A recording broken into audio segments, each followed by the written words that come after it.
now the second topic is going to be about the literature review. As we have discussed earlier, it's very important to identify a clear and answerable direct research question, right?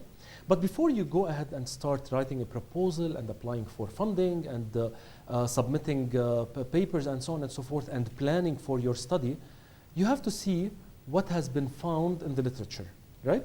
And literature review is very important in the sense of you can learn a lot from it. In other words, you can know what's known, what's published, who is a pioneer in this area, where are they publishing, and of course you can identify the methodology that has been followed for these studies and the limitations, the strengths, the sample sizes that have been taken, the questionnaire that they have used for doing the research, and so on. So reading the literature would save you a lot of time and energy and resources just by seeing what other people have done before. So in other words, you don't have, as we say, reinvent the wheel. You don't have to start from scratch in your research project. You have to build on whatever has been done earlier. And any field, there are a lot of articles or papers or projects that have been published. The important thing is for you to be able to identify these relevant research projects. And this is the importance of a literature review. Now, again, a literature review is a review of the literature. So you are reviewing, identifying the literature, reviewing the literature and picking up some articles, reading them and critiquing them. So when you are reading the papers, you have to understand what you are reading and making a link with whatever you want to be doing in the future. So a literature review, it's a review of literature consisting of reading, analyzing, and summarizing scholarly materials about a specific topic. Okay? So basically, it's not only reading. You have to really analyze, be critical of what's mentioned. See what's been done in a good way, what's done in a bad way, what was the conclusions, and so on. And finally, you have to summarize.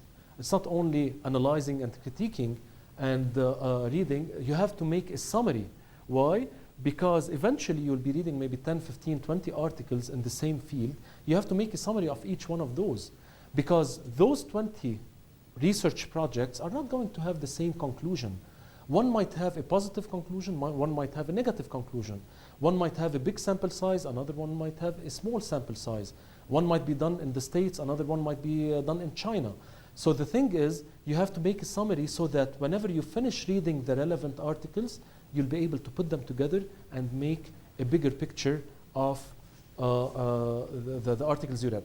So a review of the literature is the classification and evaluation of what accredited scholars and researchers have written on a topic. So you have to look at them, evaluate them, and organized according to a guiding concept such as the research objective or the issue you wish to address. A literature review has to be focused, right? So if you're talking about hypertension in the kingdom, for example, you have to look at the prevalence of hypertension in other areas of the world. You have to look at hypertension in this area of the world, and you have to see how was hypertension carried out, assessed, and so on and so forth. So the point is, I don't go and look on so many different topics. I have to focus my search in a way that I will be time efficient in the sense of picking up the right articles, reading them, critiquing them. I don't want to overwhelm myself with thousands of articles. Because as you might know, whenever you do a literature search or a literature review on a certain topic, you might find thousands of articles. So you have to know what is the question that you are dealing with so that you can narrow your search. Why do a literature review? I mentioned them briefly, but I will go over a structured way. Reveal existing knowledge. We have talked about this. You have to know what has been known or what has been done in this area. Identify areas of consensus and debate. You have to see what are the things that people agree upon and what are the things that people do not agree upon. This will identify to you what you should be doing. Identify gaps in knowledge. I always go back to the gaps of knowledge because unless you have gap in knowledge, your study is not justified. Provide a conceptual framework for your research. You have a framework in the sense of where are you going to do your project. Identify approaches to research design and methodology. You don't have to start with a very basic study design. Why? Because looking at the literature, you might identify the important designs and the methodologies people followed in answering these questions. Identify other researchers with similar interest. This is very important because when you are doing a research project, you need support, right? You need support from experts. So when you have the names or the emails or the addresses of people who have carried out similar projects or similar research, it will be very easy for you to write an email for some of these researchers asking for support or for help or for guidance and so on and so forth. So the point is, it's very important to have reference or key people you can refer to for advice. So the literature review will identify for you the important people you have as helpers. Clarify future directions for research. By doing the literature review, you'll be able to clarify future directions. Characteristics of a successful literature review.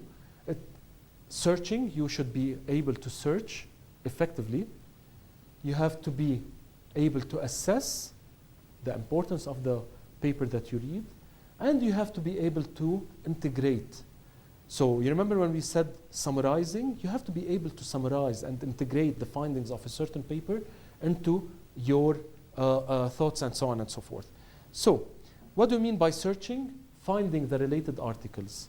If you do not know how to search, you might get lost. Because if you go to the internet and start searching, you will get so many different results or articles and so on and so forth. So unless you know how to direct your search for certain topics, you will be lost. Finding the full text online when available and avoiding irrelevant references. So you have to be able to pick up what is irrelevant and what is an irrelevant. And you remember when we talked about the topics, about the paper at the beginning? The title. From the title, you should be able to judge whether this is a good paper for me. So the second thing that I would like to talk about is finding the full text online when available and avoiding an irrelevant reference. Because when you're doing a literature search, you might find so many different articles. You have to have a good way of identifying a relevant topic and an irrelevant article. In other words, a paper might be perfect paper, not perfect, there is no perfect paper or perfect study. A study might be very good and very valid and so on and so forth, but it might not be relevant to your topic. So according to you, it's irrelevant. You should not waste your time on reading it, right? So through your literature search, finding or searching should allow you to be able to search for relevant and important articles for your project in a very timely manner. Your favorite search engine will not find most of the relevant literature. If you are used to working with PubMed, I would assume most of you have worked on PubMed before. If you are used to working on PubMed, PubMed alone might not be able to identify all articles that might be relevant for you. So sometimes you might have to go to another search engine to be able to identify any topic or any paper that has been published in this field. Assessing, to determine, in assessing, you have to determine whether their findings and conclusions should be relied upon or are unlikely to be, or are likely to be misleading. In other words, you have to go in details about the article, right? But you're not going to review 1,000 articles. You have to search, identify maybe 10, 15, 25, irrespective of how many. You have to identify the articles, but read them. Not only reading the title and the abstract, of course. You have to go into the methods and the results and the tables and the conclusions and so on. But you have to be able to be to review critically, in a critical way, the paper that you are reading. Some of the research literature on almost every topic is misleading or unimportant. Integrating to identify promising future research, to improve conceptual frameworks for the research that you are planning to do, determine the advantages and disadvantages of previously used methodologies.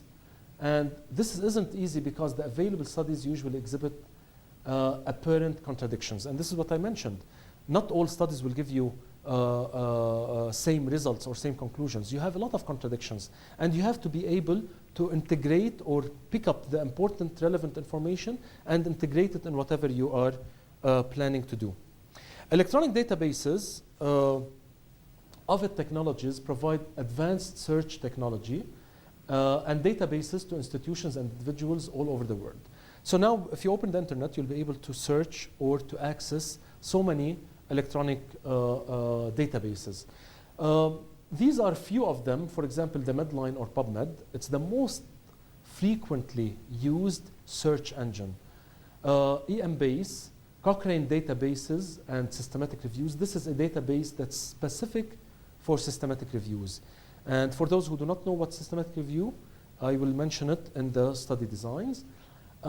Best evidence, PsycInfo, and so on and so forth. I would tell you that 95% of the search is done through PubMed and Medline. This is why, what is PubMed? It's a World Wide Web database national center for biotechnology information. So it's NCBI. And it is hosted by the National Library of Medicine, NLM, one of several databases under NCBI's retrieval system. It has free access to Medline, so to medical literature, it has free access of over 16 million citations. So there is a huge number of citations. From 1966 and recently extended from 1949. So since 1966, you have access to papers published in the medical field. Links to the full text. So why would we say that links to full text of articles at participating publishers' websites? In other words, the PubMed would publish the abstract, of course, the title and the abstract and the affiliations and the reference. But not all references have a full text. What do you mean by full text? It means that you'll just click on it and you'll have the full paper and you'll be able to read the methods and the results and so on and so forth. So PubMed has full text for websites or publishers that are participating. In other words, for example, JAMA might pay some money for PubMed and the PubMed will put the full text on their website. So sometimes you can access full text from PubMed, but most of the times you will not. You will only be able to see the title and the abstract. Now, if you are working in an institution that has membership with the journal or PubMed, for example, they will give you access. So through your institution, you'll be able to download the full article. Okay? Now, over 5,000 journals published and in 80 countries.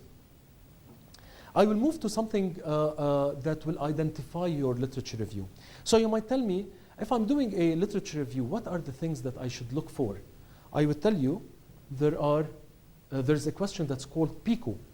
PICO meaning P-I-C-O, patient population, intervention, comparison, and outcome.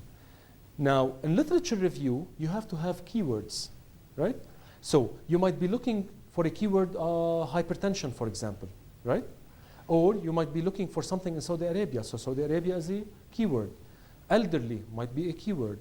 Myocardial infarction might be a keyword, and so on. So there might be so many keywords in a literature review, and it's very important for you as a person who is carrying out a literature review to identify these keywords. So what is a patient population? Sorry. What is a patient population? It's the patients planned for cabbage. In a sense, in this example, I'm looking for cabbage, for example. So patient population is the characteristics of the patients I want to include into my study. Okay? So again, if I'm looking at diabetics, if I'm looking at hypertensive, if I'm looking for people who are planned for cabbage, and so on and so forth. So this is the first keyword that you have to identify in your literature search. The intervention. What is the intervention? The intervention is the thing that you are looking to see the effect of. So sometimes I'm interested in the effect of a certain drug or pre-op breathing exercise in this case. So you have to identify the intervention or the exposure you are trying to assess in your study. The comparison, no breathing exercise in this example. Sometimes there's no comparison group. For example, if you are interested in, let's say, physical activity and hypertension. So physical activity is the intervention. Physical activity is the thing that you are trying to see the effect of. The outcome is what are you looking for? In this case, hospital stay and post-op complications. So you would like to see the effect of pre-op breathing exercise compared to no breathing exercise on the hospital stay and pre-op complications. Now, if you're looking at physical activity and hypertension, you might say, okay, what is the effect of physical activity on hypertension? Hypertension would be the outcome. Physical activity would be the intervention. You can say among, I don't know, people with MI, with a history of MI. Okay? So the point is, the PICO question identifies in small keywords what are the important factors that you should be looking for into your search. And once you identify these keywords, you can use these keywords to search for the relevant literature. In a literature search, it's very important for you to know these Boolean operators. And I'm pretty much sure that most of you, or all of you, know these. The AND is where I want to combine searches. The OR is I want to have the biggest compilation of both searches. For instance, if I'm looking at physical activity is my A. Okay, my keyword A is physical activity. My keyword B is hypertension. So if I'm looking at an article that has both in them, both in it, what I do is I do A and B. In other words, I want to ask PubMed to identify for me the articles that address both physical activity and hypertension at the same time. Okay? If I'm interested in any paper that it addressed whether physical activity or hypertension, I do the OR. So usually a good strategy for literature search is to start with the big picture, right? So you start with OR, anything that has to do with physical activity or hypertension. And you see how many papers you got, and then you start narrowing by putting the AND, right? So if you're interested in physical activity on hypertension in the Kingdom of Saudi Arabia, you have 3 keywords: physical activity, hypertension, and Saudi Arabia, right?